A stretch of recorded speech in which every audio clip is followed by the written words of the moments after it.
Hey, Gramps. Yeah, How's it going? going great. It's great to be back here. Episode 2? Yes. You ready for it? Yes, I can't wait. How many cups of coffee have you had this morning? 4, 4 cups of coffee maybe already. 5. Okay. Well, I have to stay hydrated. I don't know if coffee is the most hydrating liquid to be consuming. Really? Yeah, really? Well, I get up in the morning, I have a big glass of water. Yeah. Am I supposed to say things like that? You on can the say that. podcast? You I can have a say big whatever glass you of want on the water. podcast. Yeah. And then I just sip on coffee Yeah. all day. Mm-hmm. I love the taste of coffee. Mm-hmm. Are you ready for today's guest? I am. Let's hear it. Today we have a guest that has worked on 7 Grammy Award-winning records. Yeah. As a songwriter, engineer, and producer, he has over 20 #1 singles and a wall full of platinum and multi-platinum albums. Yeah. He's worked with the Judds, Tina Turner, Jimmy Buffett, Dolly Parton, Elvis, and hundreds of other names in music. Please welcome Country Music Hall of Fame member, Brent Maher. Well, hi, everybody. Hello. Hi, Brent. Hello, my friend. How are you Welcome doing? to me and my grandpa. I'll tell you, when I saw that, I just went, get out of here. That's Yeah. great. Me and Yeah. my grandpa. Yeah. You're off to a good start, I can tell you. We are. You're our very first guest. Well, I feel absolutely privileged. Well, good. Good. Yeah, so Grandpa and I have traveled to Nashville this week to Yeah. come hang out with Brent and do this episode. We have some cool stuff we're going to talk about today. Right. But, I mean, you have a lot of accolades, but I want to go back to the beginning of this origin story. And can you guys tell me about how you guys met? Ooh. Oh, boy. Ooh. Well, our families are horse lovers. Mm-hmm. Always have been, and we both had Arabian horses. Now we're stretching back to the end of the 70s. I know many of you don't think we're that old, but we had Arabian horses, and somehow we and our wives formed the Middle Tennessee Arabian Horse Association. That's right. Janelle was the president of that for a number of years, yeah. Yeah, and so what we did was we put on horse shows, and Arabian horse enthusiasts brought their horses and they competed in these horse shows across different places in Tennessee. Yeah. And so Brent and I and our families would kind of hang out at the barn, decorate our stalls, bring our horses, and we'd sit around and talk horses. Yeah. For the longest time, and we had great fun. That's how we got together. Mm-hmm. Yeah. You and I sort of got sucked into it. Yes. Like, Janelle has been a lover of horses since she was born, I would almost imagine. Yeah. You know? Yeah. And, Both your wives were horse. where I didn't horse have fans. any real connection, really, but my connection with Janelle, the best ever. Yeah. So, and I'm sure your story's about the same. Sure. In New York City, you didn't grow up with a horse in the backyard. No. And so Yeah. Mikey and I got kind of pulled into it, and Yeah. Sherilyn and Janelle became dearest friends. Yeah. Yeah. And then Mikey and I kind of just went right behind them, and Yeah. Michael and I became dear friends. Yeah. I swear for several years, we never talked business, and No. I was a professor at that time, and we never talked business. And I honestly had no idea that he was in the music business. I think, I think how that got exposed is we used to have these wonderful Halloween parties. Yeah. And we had this party, and everybody had to dress up, and people got outrageous, completely outrageous. Yeah. But I had just started working with the Judds, Okay. and I invited them. We just got our record deal, and I mean just a few weeks before then. Yeah. And so I just asked them if they'd like to come to the party, and if so, bring your guitar. Mm-hmm. And so at that Halloween party is when you sort of figured out I had something to do with the music business because I had these 2 girls singing for us. Yes, but I really didn't understand all that he did until we were in Albuquerque, New Mexico. and we were at the national championships, Arabian Horse Championships, and our wives said, "Let's go to Santa Fe. It's an hour away. Let's spend it." We had a free day. We got in the car. The women are in the back seat. Brent's up there with me, and music comes on the radio. It was the radio. We didn't have. I don't think we had CDs, but we're on the radio, and something is playing, and Brent says, "What do you think of that song?" Yeah. And fine. I was not interested, Okay. and he says, "I wrote that." Yeah. And I said something like, "No way. You didn't write that." Yeah. He says, "No, I wrote that." It was like, why not me that won, whatever it won. Everything, song of the year, record of the year. Yeah, everything. yeah. And I still didn't believe him. But I began to talk with him about, what do you really do? But I had such an honest face. I mean, Yeah. why? Yeah. And he's been lying to me ever since. So that's how we got together. Yeah. That's pretty cool. Yeah. And then, I mean, you spent years. How many years has it been that you've been working in music? Oh, I'd say close to 50. Yeah.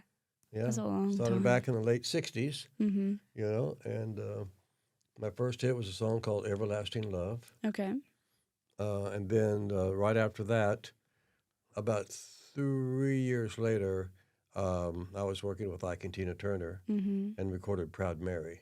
Yeah. And that was a landmark record. That's like kids my age are gonna know that. I know, it's recognize that just one. amazing how music travels and Yeah. how some songs become so iconic. That was actually written up in the Wall Street Journal. And I was interviewed, for that article Yeah.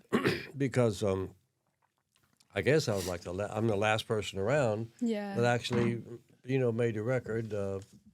And Ike has passed away, of course, and Tina then was alive, but kind of incommunicado in a way in Switzerland, I guess, somewhere. Yeah. And then the rest of the Rhythm Kings, the guys in the band, have all just dispersed or maybe moved on. And so this guy said, "I'm glad I ran you down." Yeah. So we talked for about 30 minutes on like a little road trip I was taking. And this guy just kept wanting to talk and talk and talk about how the record was made and all that stuff. Yeah. And he said it was one of the, in his research, one of the most important kind of rock R&B songs created, Yeah. in the top 50 somewhere. I went, wow. So that song, sometimes That's they go on and on and on and on. Yeah, that's a big one for sure that I feel like is recognizable that you've worked on. How do you feel like music, especially here in Nashville, has changed through your time being in the industry? A lot. Yeah. When I first started here, I would say working in a recording studio as a apprentice engineer, I would say 80% of the business that would come through the door was country music in different, fashions, from being really, really traditional to more crossover country, but mostly it was country music. And then every once in a while, we'd be doing a pop record of some sort, like Roy Orbison, of course, made all of his music here that you would know, and some great R&B records were made here. But that was that would be like, wow, look who's coming in. Yeah. We're making a rock and roll record today. And that was kind of once in a while. Yeah. And now it's, there's every form of music is made here. There's jazz music is recorded here. A lot of pop, rock and roll, some urban music, a lot of rap music, oddly enough. Yeah. Well, Jelly Roll being one of them, and of course, still there's great country music still being here, so being made here. So it's changed a lot. Yeah. Yeah. Well, it's an exciting place. And I wanted to go back even further and get a little bit personal with you because I know your background.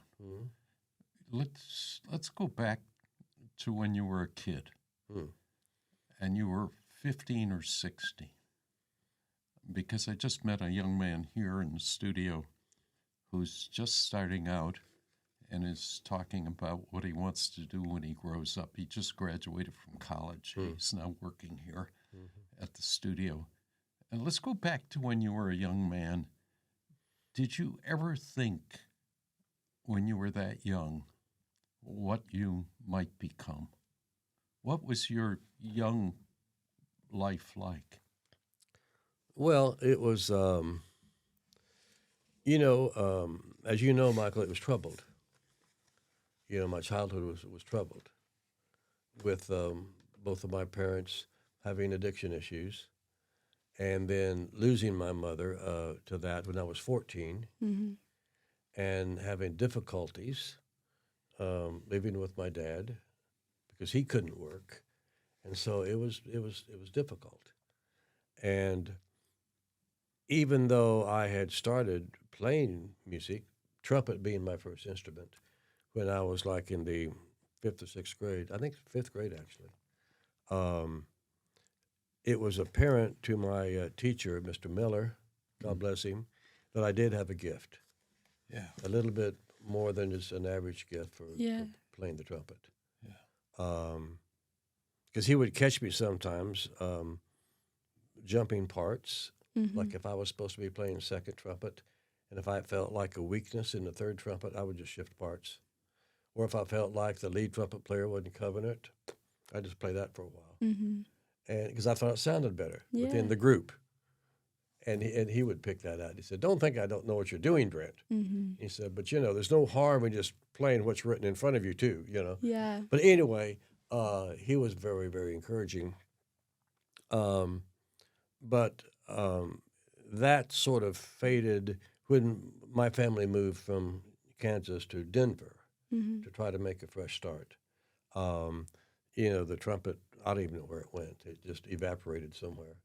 And so I wasn't playing music at all and just struggling with just life, really.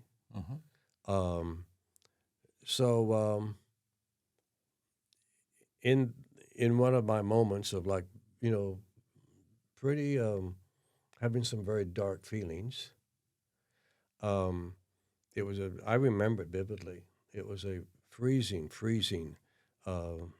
evening, like maybe 7 or 8 o'clock in Denver, snow everywhere. And I had no place to, that I would really plan to sleep that night. Yeah. And so I was heading towards this all-night bowling alley that I had made friends with the nighttime manager. And when I would show up there at 8 or 9 o'clock, I would basically work for free, cleaning out ashtrays and picking up pop bottles and stuff like that the bowlers would play. And then when the sort of semi-pro guys would leave about 2 in the morning, he would let me sleep there. And there was a couple of pinball machines. And I would just sleep under the pinball machines because it was kind of like an incubator. It was quite warm.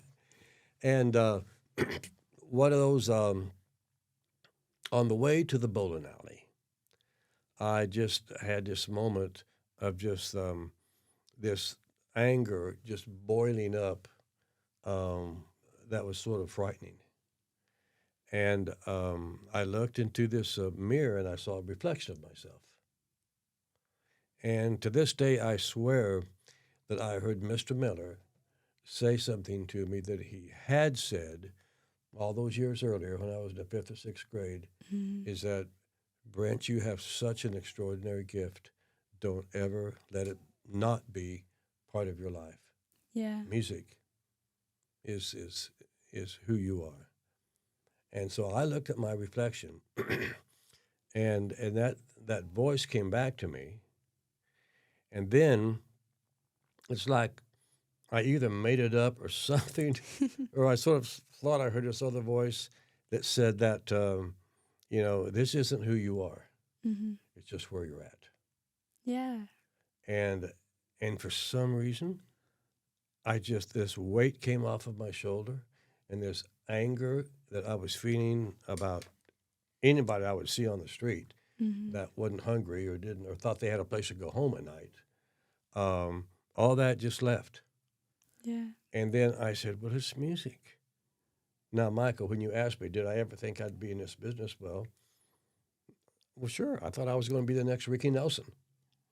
I mean, I did. I saw my reflection and said, well, I'm not as good looking as Ricky Nelson, but, I think I can sing probably just as good. And so, that was a 15-year-old, what I could grasp like something visionary, not the business of the music business. Right. Not songwriting or not engineering, for God's sakes. I didn't know there was such a position. Or a record producer. What's that?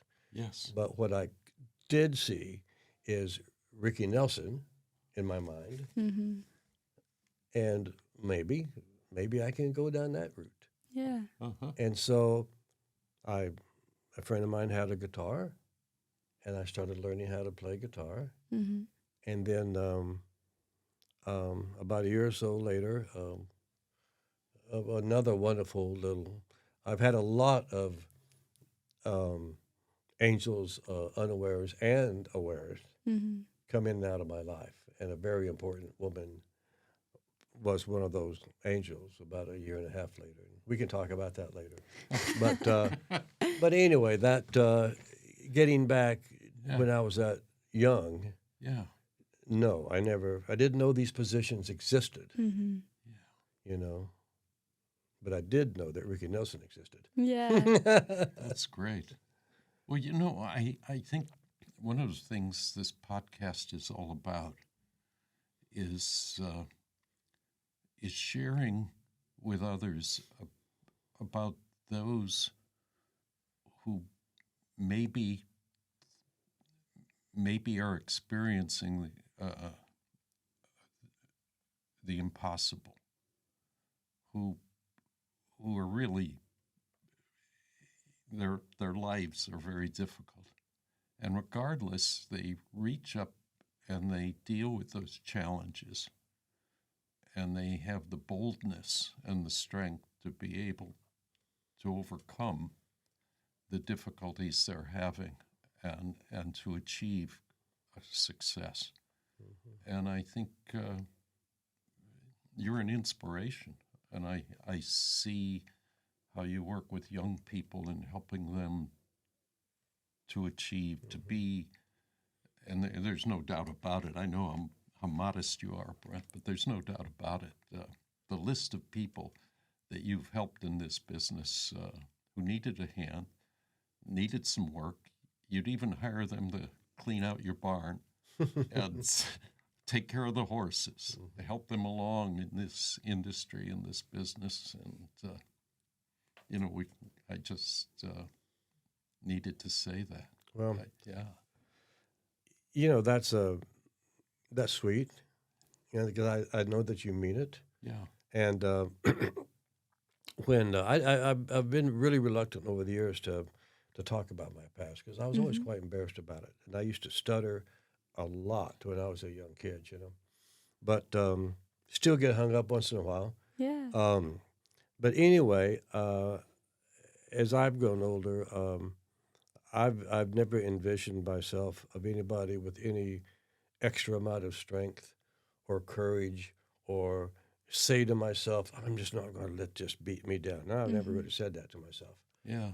And I've always, the reason that I don't mind sharing this information is because my experience, it's never been my strength. It's always been somebody else's strength and somebody else's compassion.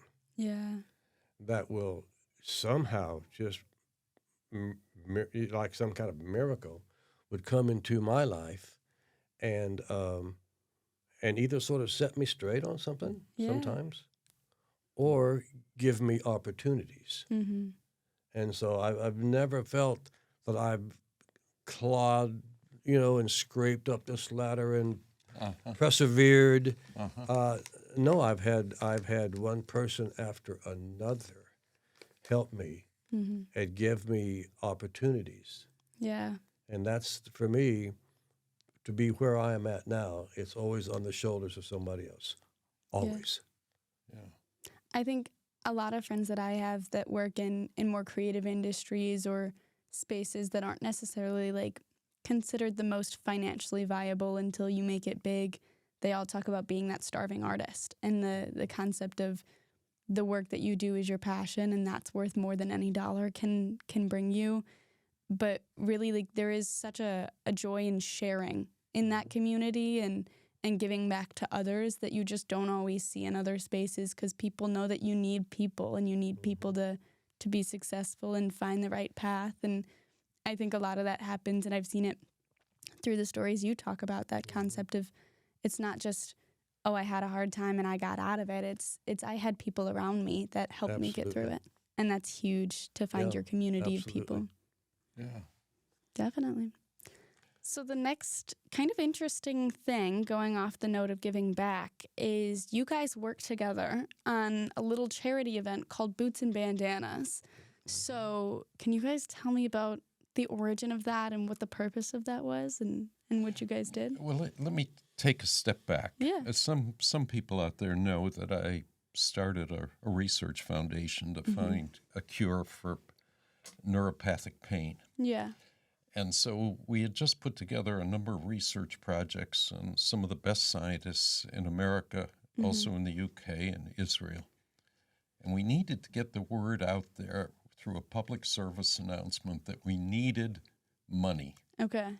So I came to Nashville and I asked Brent, would he do a public service announcement for our foundation that we would spread out on TV and radio? And he said, sure, I would. And so he did. And I won't tell the whole story of how many hours it took. But finally, he said, I don't need this script anymore. And he threw it on the ground and he said, just let me wing it. Yeah. And it was a great public service announcement. It kind of legitimized our efforts.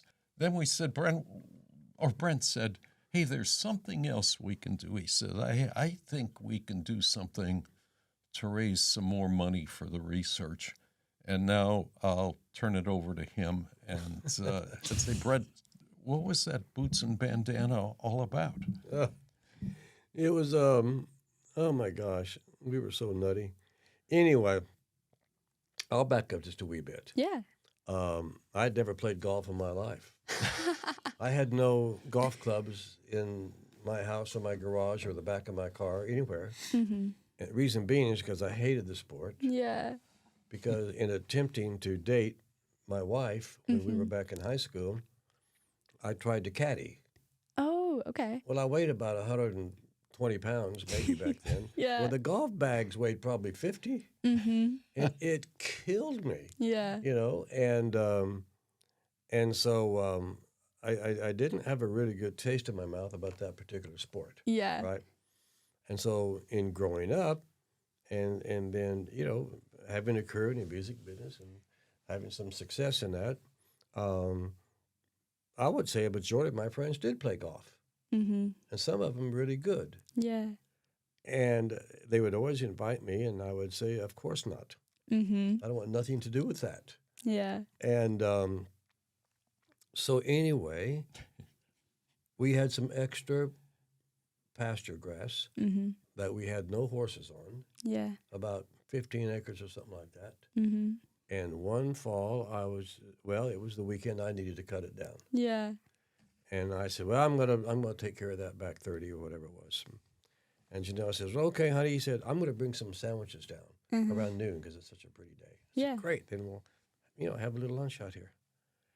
And so I don't know why, but instead of the nice, pretty straight lines that you do, with your mower behind your tractor. And the lawn dads, I said, God, you could make, if a fella did play golf, well, look at this.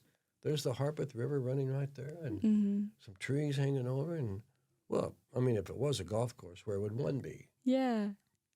I went, how about that corner over there? It's about 100 yards, 150 yards away. Good. So I mow a little fairway, Yeah. so to speak, Yeah. you know, and then I put a stick in the ground and say, well, there's my flagpole. Mm-hmm. Where's number 2?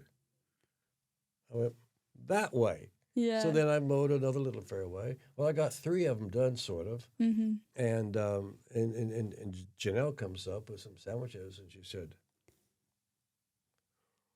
What are you doing? Yeah. I said, should be pretty obvious. I'm making a golf course. Mm-hmm. She said, you don't have any golf clubs. Mm-hmm. We've been married over 40-something years, and have you ever played golf in your life? I went, not really. Yeah. And you're making a golf course? I said, yeah. Yeah. Who makes a golf course never having played golf? No. So anyway, I got into it, and so then I figured, well, I need to invite some of my friends over and see if we have any fun at this. Mm-hmm. And so some friends came over, and they just thought it was a hoot, you know, because it was so rough and tumble, and Yeah. and you know, just Who wouldn't want a golf course it was crazy for free in their backyard? Yeah. And so really, really bad golfers like me, Mm-hmm. you know, just sort of had fun whacking it around. And really good golfers would look at it as, well, this is a challenge here. Mm-hmm. I mean, this is like big boy stuff. Mm-hmm. So anyway, Michael came over and looked at this little funky little golf course and just loved it. And through, a year or so of just messing around with it, we got thinking, well, maybe we could do something here. Yeah. And Michael introduced us to a professional golfer down in Florida, John Rigger.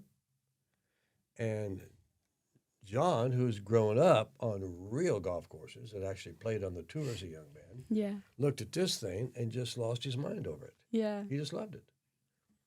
And so we decided to create this little entity called Boots and Bandana Golf. Mm-hmm. And the idea was to have some charities Yeah. and raise money. And so we did that. I did some small ones, Mm-hmm. and we raised money for the Warrior Foundation, raised money. There was a family whose child was battling cancer, Mm-hmm. and so we had about 20 guys over, and we raised some money, you know, for their family. Yeah. And then we just did things like that. And then we'd have tournaments, and whoever won could give the money. You'd have to pay to get into it, and then give the money to whatever you want. Yeah. You know? And so that's what it became. To whenever we played, we were always giving money away to somebody. Mm-hmm. And then with Michael and being aware of how difficult your life becomes if you do happen to come down With TN. trigeminal neuralgia, Mm-hmm. which, as we know, Michael did. Yeah. And Janelle and I would, you know, sort of went through that whole process with Michael Mm-hmm. and saw how he had to battle with it. And Yeah. finally go through surgery. Mm-hmm. And thank God that it, you know, worked, and Michael. Yeah. But we decided to take it a step further and see if we could really make some money Mm-hmm. to do for some charity work. Yeah. And the Facial Pain Research Foundation was the #1 candidate. Mm-hmm. And then me in the music business, I drug in Music Cares. Yeah. Yes. And so our really big couple of tournaments is what we were raising money for. Mm-hmm. And our biggest tournament, we had 90-something golfers out Yeah. on a 9-hole course. Mm-hmm. And we had 2 different rounds. We had one in the morning and one in the afternoon. Yeah. And each hole was like double flighted, so there was like 8 people on each hole. Mm-hmm. Then we had a songwriter festival. I asked some of my friends to come out, and we did a little songwriter pool. Yeah. And I mean, really great writers, all Grammy-winning writers. And we had a crowd for that. You had to pay extra, cough it yeah. up, you know. Oh yeah. And then we had it catered. I mean, it was so much fun. And I'm rambling on about this. No, but I was gonna say this is one of these major ones is when you and I first met, and I don't Okay. know if you remember, but I was a little girl running around, and you guys gave me a Boots and Bandanas T-shirt. And I remember riding around on one of the ATVs around the course, and I was standing in the back like I was surfing, and everyone was like, "Tilly, sit down. You're gonna die. Like you need to be a little more serious." And then I remember I was eating ice from the cooler table, and I think my dad yelled at me and was like, "That is not clean. Like you should not eat ice that's been sitting out in the cooler for all your drinks and beers and stuff." But I think I was haggling people for money too. I'd be like, "I'll get you, like, I'll fill up your beer for $5," and then I'd there like you go. add it to the, I love that. to the charity pool. I was Ship off the old block. I was definitely working the sales pitch as a little girl for sure. And then I remember that night you guys had different artists were just playing and singing. And I had people signing my T-shirt, and I thought you guys were like the most famous people ever. I was like, he's met this person, this person knows Taylor Swift. I was like, this is the craziest night of my life. I thought it was so cool, and I for months wore my Boots and Bandanas T-shirt around everywhere, as if anyone in Chicago would have known what that was. That's awesome. But I remember we were down somewhere here in downtown Nashville, and you guys were auctioning off different items and signed items by different people. And I was like looking at everyone's signatures and the beautiful hall we were in. And I was like, this is so cool. Like, this is just, Nashville is so different than anywhere else in America. That was a great weekend, wasn't it, Mikey? Yes. Yeah. Yes. Well, you know, the interesting thing about this, bringing that up, is the goal was to raise money. Yeah. At that time, right then and there, you know? Yeah. But what life will do to you, what happens, is you don't know how those feelers and people sharing experiences, where all that goes. Yeah. You sort of think, well, when we flipped off the lights that night and we all cleaned up the next morning, it was done, right? Yeah. And whatever we wanted to accomplish was done. Yeah. So that was probably 10, 15 years ago, I'm guessing. Yeah. Yeah, 10, because here you are, 22. Yeah. So anyway, here's what's happened recently from that particular tournament. Yeah. A very dear friend of mine in his 60s came down just last year with trigeminal neuralgia. And was going through all of the uncertainty. What have I got? Why do I hurt so bad? Why do I sometimes I'm going to just fall over and just Lord knows what. And went to see some doctors, and they're all scratching their heads trying to figure out what's going on with this guy. Yeah. And Chris was at that golf tournament. Chris remembered in his mind this big banner that we had hanging between two trees that said, you know, money for whatever we had there, the Facial Pain Research Foundation, and then below that, and Music Cares. You know, had big banners made. Yeah. And he remembered that. And he remembered Michael because Michael talked about why, had a few moments to speak to the crowd about, you know, the research foundation that you started. And then after that, a woman from Music Cares talked about what they do for people in our industry that fall in hard times. Yeah. And Chris remembered you. So I get a call just 5 or 6 weeks ago, 8 weeks ago, from his wife and said, Brent, Chris is really struggling with, now we know, is trigeminal neuralgia. And I went, oh my God. And she said, he remembers in this tournament you had somebody talking about TN. That there was this guy there that was talking all about it. And I said, the guy is the guy that started that foundation. And she said, well, do you think there's, and I just said, yes.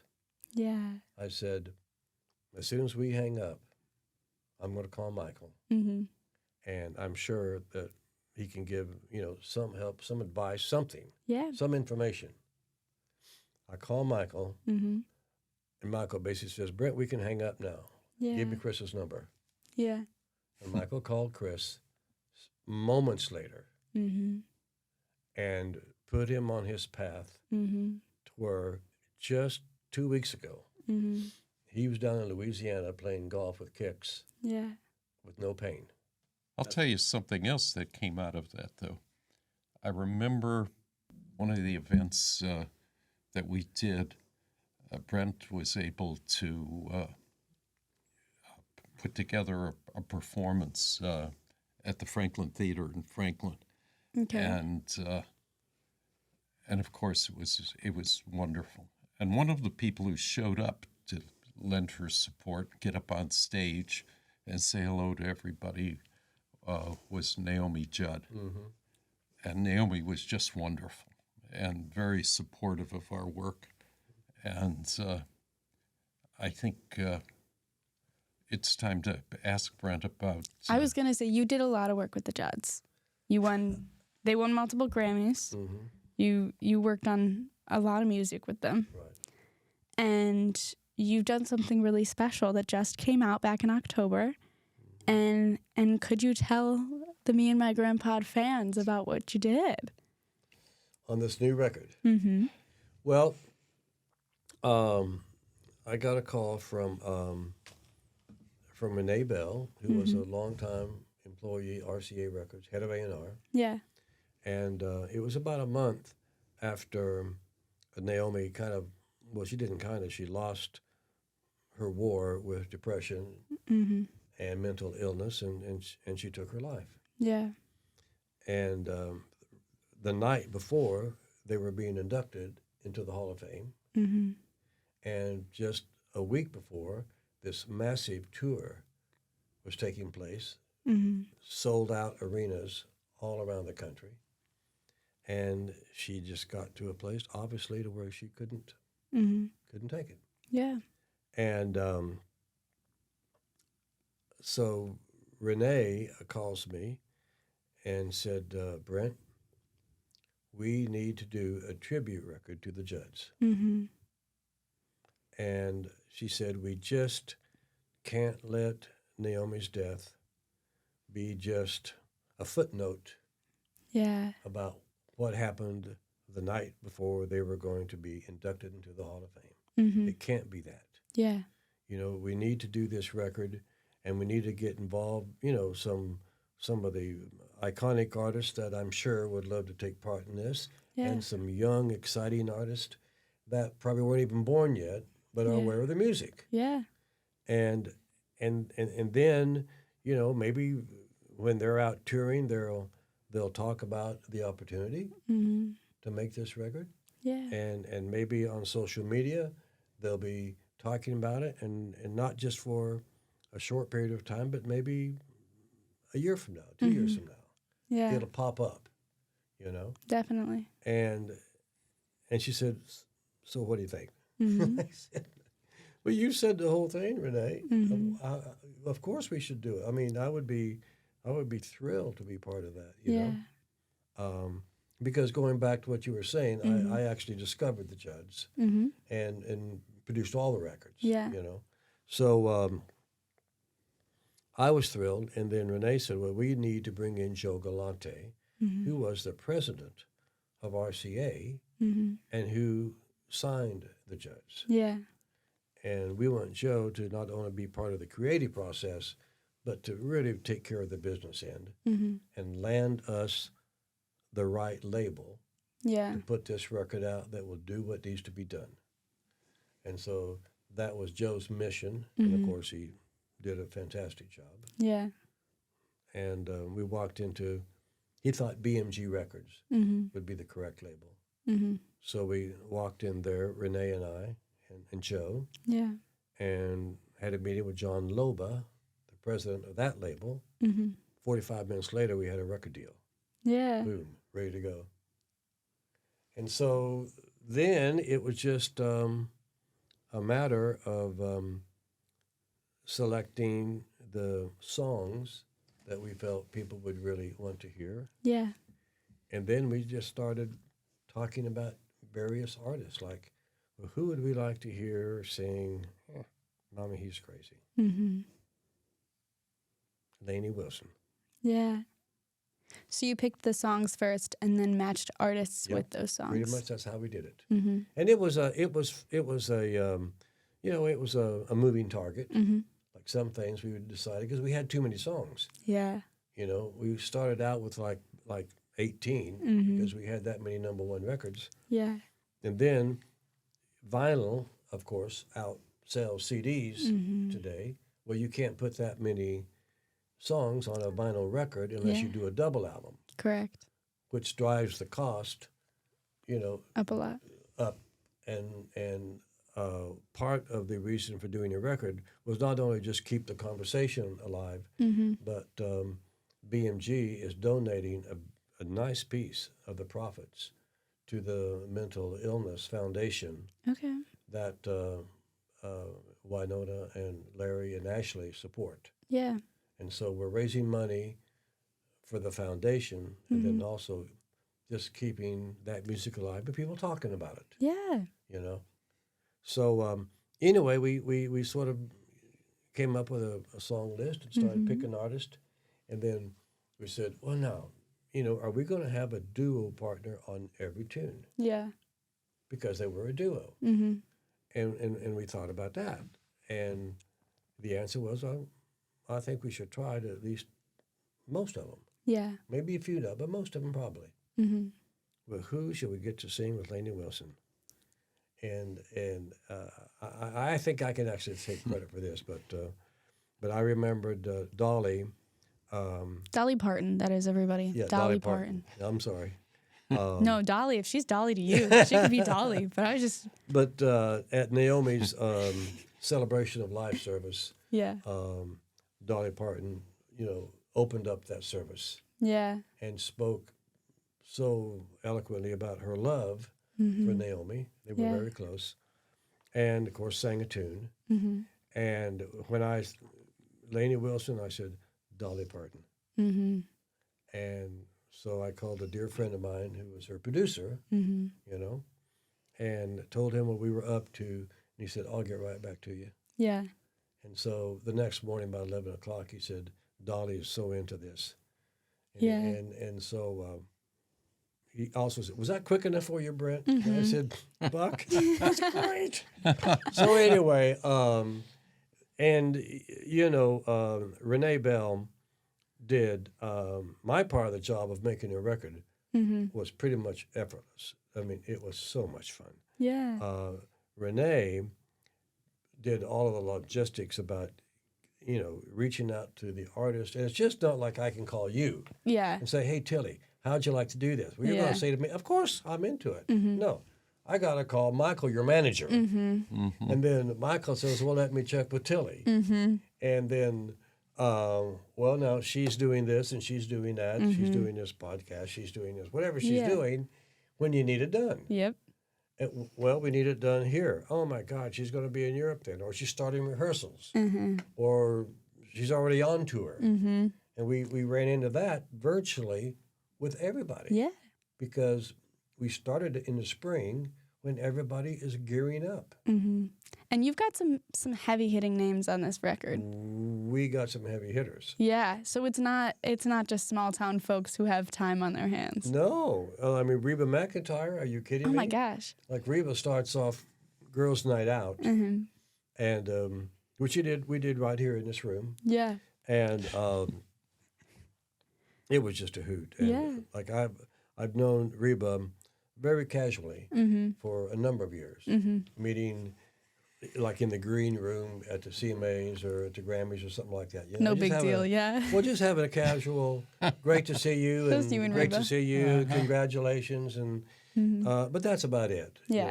Well, when she came here, there was all of that, but then we just sat and talked for probably 15, 20, 30 minutes. Yeah. A little bit about Naomi, of course, and but some of it just, I don't know what we talked about. We just talked. Yeah. And then she said, well, I need to go to work. Mm-hmm. And so I said, well, she was going to sing Girls' Night Out. Mm-hmm. And so I said, do you need to kind of hear the track and kind of refreshing yourself about what the tune is? She says, Brent, Yeah. do you have any idea of how many shows I opened for the Judds? Do you have any idea? I have heard that song Yeah. sang, rattling around in my head. She's like, I could do this in my sleep. Yes. I got this. Yeah. Yeah. It's Reba. She's Yeah. got this. And so she says, we'll just go out there and I will sing it for you. And then she gets out here and she says, one question. How much Reba-isms do you want in this song? Yeah. And I said, she said, like on a scale of 1 to 10, like, like, I want to hear a band with a country sound. Well, sound can be 1 syllable, 2 syllables, or 3. Uh-huh. Sound. Mm-hmm. And I said, Reba, whatever you want. Yeah. She said, okay. And so she sang it 3 times. And the 3rd time was just because she thought, I want to sing it again. And I said, Reba, you just finished it. It's done. She said, well, I'll just do it again, just in case. Yeah. And I mean, God, it was so effortless.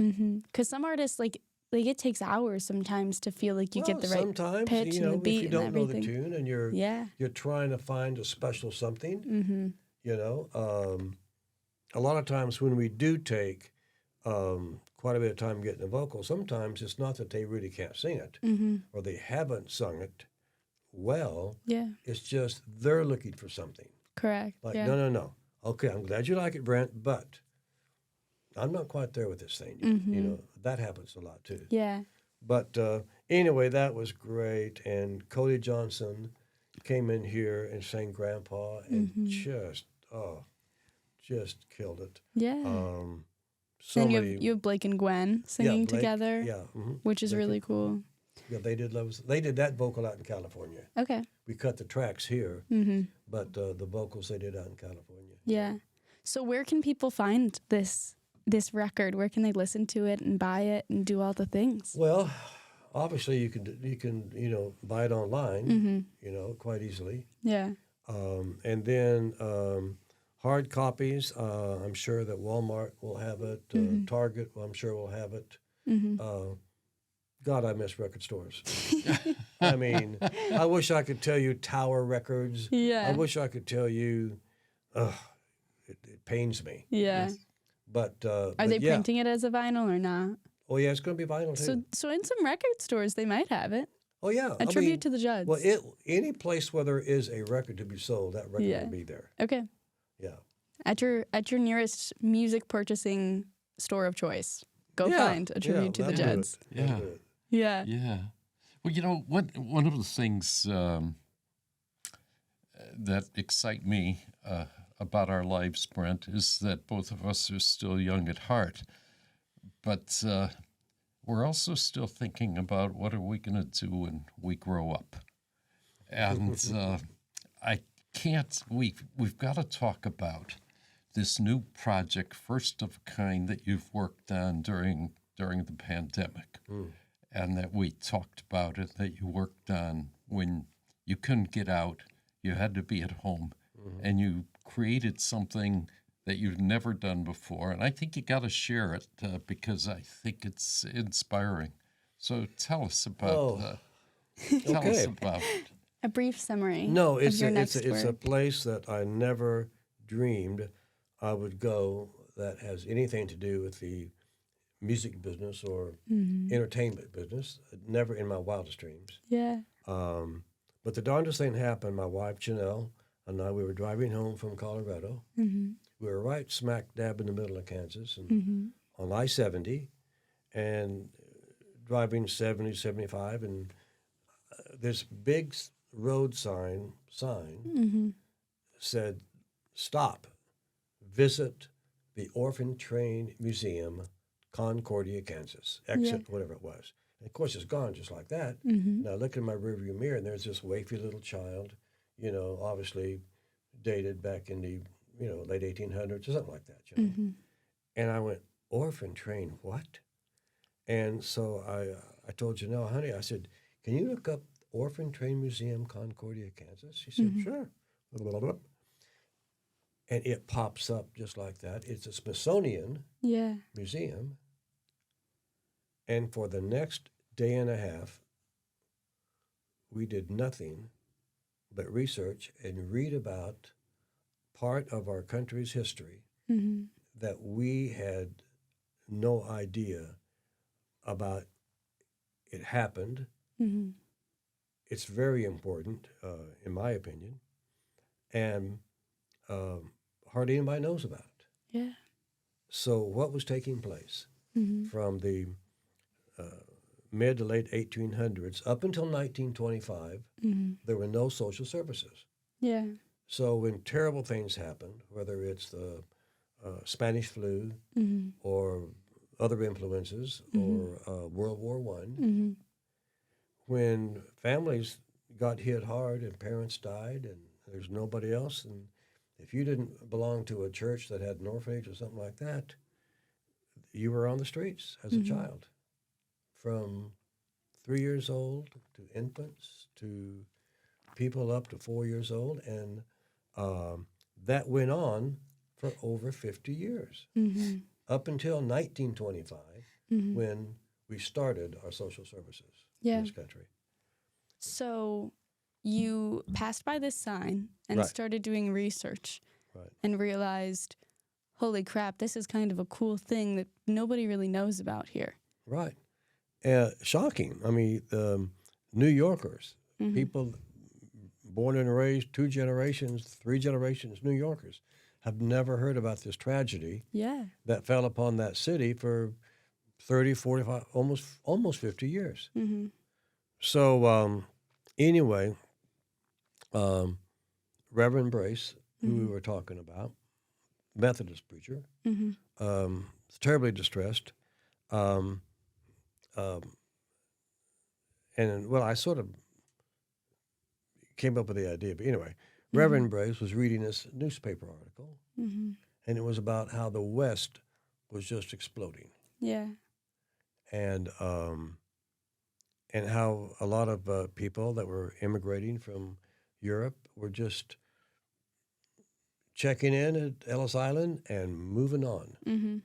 and heading to Wisconsin, heading to Colorado, to Kansas, Missouri. I mean, they wanted, that's what they wanted, Yeah. not a congested city life. Mm-hmm. And Reverend Brace just got thinking that surely some of these families could use an extra kid. Mm-hmm. As simple as that. Yeah. Maybe they lost one on a voyage over. Maybe they couldn't have children and would love to. Whatever it was, and saying there's got to be families in need, and we have children in need. Yeah, that needed families. How do we put that together? Mm-hmm. And he came up with this idea about, well, I mean, what if you just put a pack of the kids in a boxcar Mm-hmm. and sent them to Topeka, Kansas, and we contact a church or something out there and say, hey, there's a bunch of kids in a boxcar coming your way, and put the word out, make up posters, which they did. Yeah. Make up posters and put them in general stores, barbershops, everywhere, Mm-hmm. and say the orphan train is coming. Mm-hmm. Get your kid, basically. Yeah. And then they had a vetting process that was not all that effective, Mm-hmm. but it was an effort. Mm-hmm. And people would show up to these train stations, and it was not a smooth operation. Mm-hmm. People would kind of look at them like cattle or Yeah. horses. They would check them, see what their muscle was like, and look at their teeth, and look at their hair, and decide, yeah, you'll do, Yeah. or no, you won't do. Mm-hmm. And some children found homes that were wonderful. Mm-hmm. Well, one fellow became the mayor of New Orleans. Another guy became the governor of Montana. Mm-hmm. And Janelle and I read all kinds of stories from people that actually, they were called orphan train writers. Okay. And we actually read, letters written by the writers, and then grandkids and children. There's a lot of information about it. We just don't know about it. Yeah. So anyway, and some of these kids basically went into slavery. Mm-hmm. And some kids would get on that train, figure it out that this wasn't up for them, and as soon as it would slow down, jump off in the middle of nowhere. Mm-hmm. But anyway, I don't know. It had this profound effect on me. Mm-hmm. and about what these kids went through and how horrifying it must have been for them, you know. Because basically they'd send paddy wagons around the streets of New York, and a couple of big old burly guys would just swoop these kids up and put them in a paddy wagon. Sometimes families were disrupted, like a brother and a sister. Maybe the brother would go somewhere and the sister go someplace else, not on purpose, but it was a tough job to do. So anyway, I just started writing this song, just called Orphan Train, and it was getting as long as like Tom Dooley or something, some old folk song, right? Just pretty soon this thing has got to stop. I'm up to like 5 verses, and I was telling a friend about it, and who actually is a playwright, and he said, "Man," he said, "Brent," he said, "this shouldn't just stop at one song. This needs to be like a play or a movie or something." And so we had an idea, and I said, "Well, I'm just going to start writing songs." And which is ass backwards of how you do things like this. Yeah. But I wrote about 20 songs, and I didn't write anything down on a pad about what the story was, but I just kept an outline in my head. And when I would refer back to the previous song that I had written, well, the story would just pop into my brain. Yeah. And so I never really forgot how the story was getting from point A to point B. It was just an outline, but the songs was the continuity. But then sooner or later, you got to fill in the blanks, right? Correct. And I was kind of counting on my buddy Jeremy to do that, because he's actually done it. And finally, COVID happened. And so then we really couldn't get much done. And Janelle told me one day, just write the thing yourself. Yeah. You know the characters better than Jeremy does, and what else you going to do, and just sit down and do it and quit procrastinating. Yeah. And I said, well, I don't know where to start. I mean, I've never written what they call the book for theater, which is a whole nother deal. Yeah. And I've read some screenplays, but it's so much more than just writing a story, just, you know? And I said, and I'm not a novelist. So what am I? Yeah. And so I expressed those sentiments to Janelle, and she said,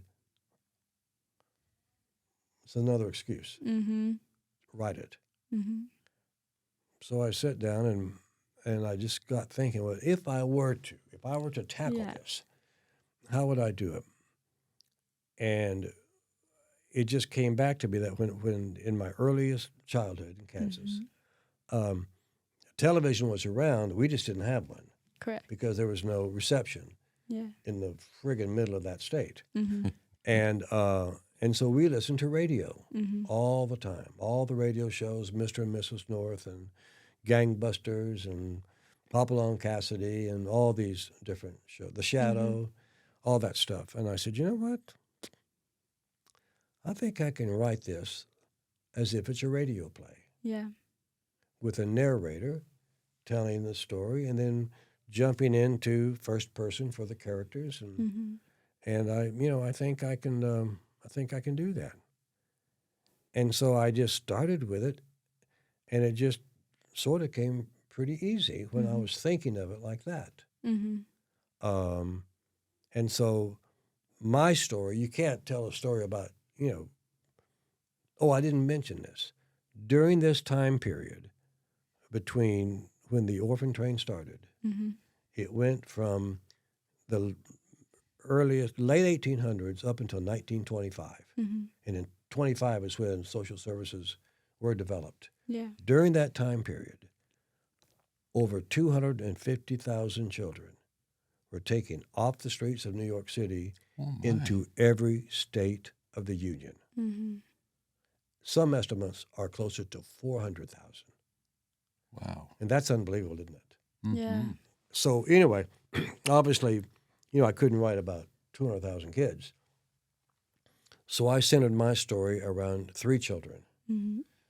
And through a chain of events, these three kids meet Mm-hmm. on the mean streets of New York Mm-hmm. and start this little family unit, Mm-hmm. which is all any of them wanted in life, Yeah. was just to have that. Mm-hmm.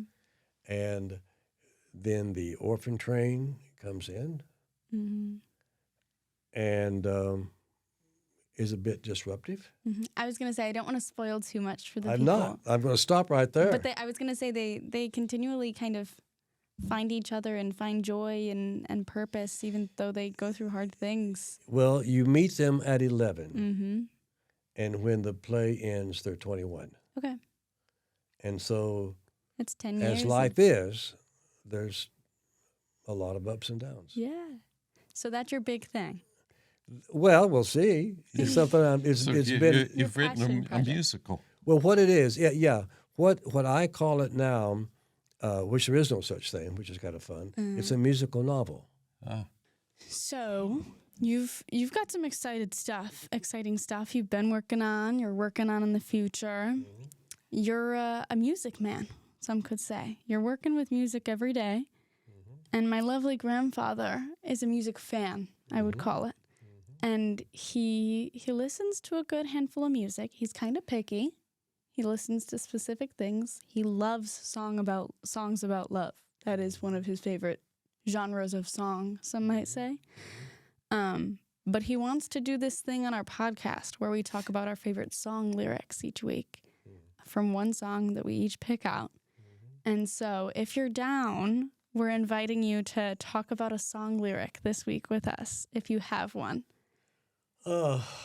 Yeah, I think it's One of us can start if you I don't think want to go it's- first. What's that? One of us can start if you don't want to go first.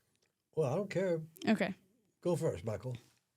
go first. You go okay. first. I've got to be honest with you. Yeah. I'm sneaking in two songs. Okay, it's okay. Two because they're the same concept. Okay.